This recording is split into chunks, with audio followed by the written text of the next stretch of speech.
I'm working on replacing the sides on an abandoned 1928 Gibson L4. After getting the sides removed using vinegar, the neck and end block came off cleanly with a shock from a hammer and chisel. I started removing the remaining kerfing with a block plane, but as much fun as the chips were, it was taking far too long, so I started using a chisel and hammer, which was much more efficient. Either way, there was a small bit of kerfing left, which was pared away with a chisel, and then the last fibers and remnants of glue will be sanded away when I'm ready to prep the top and back for joining the new sides. I wanted to go over the plan for the rest of the project. The next couple steps will be building some jigs.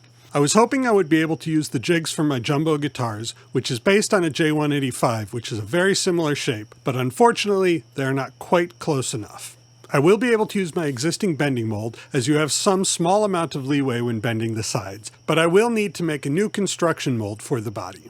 The other important tool I need to make is a cradle for the top and back. Because of the deep profile of the plates on an arch top, you can't easily work on the insides nor clamp them to the sides without risk of crushing the plate. This cradle will be a piece of plywood with a raised lip which will match the outer edge of the plates. This area is also called the recurve. StewMac makes a tool similar to what I want, but unfortunately it is not for this body shape. This is made more complicated because this guitar has quite a deep recurve, which is a concave carve around the edge of the guitar. It is put there to make the rim more flexible and increase the efficiency of the guitar. I need to get these two jigs finished by the end of the month because I am about to start a new batch of guitars and I want to bend the sides for this guitar and assemble the rims at the same time as I am working on the new batch. This will make the whole process faster as I will already be set up for the task at hand. Once I get the construction mold made, I am going to have to remove the binding from both the top and the back. I'm going to try to save and reuse this binding, but because it is old celluloid binding, I'm pretty concerned it will be very brittle and might break while I am working on it. This vintage plastic is very problematic, and so while I am hoping to reuse it, I do have plans to replace it if required. Fortunately, the best supplier of celluloid plastic is about a half-hour drive from my shop, and so I will have no problem getting the new binding.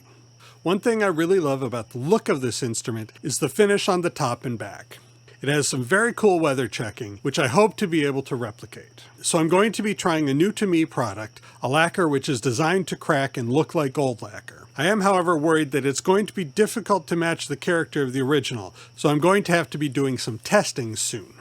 Please like, subscribe, and share, and comment with any questions about my work. We have t-shirts on the website and can do same-day setups on Saturdays. Thank you for watching, have a nice day, and enjoy your guitar.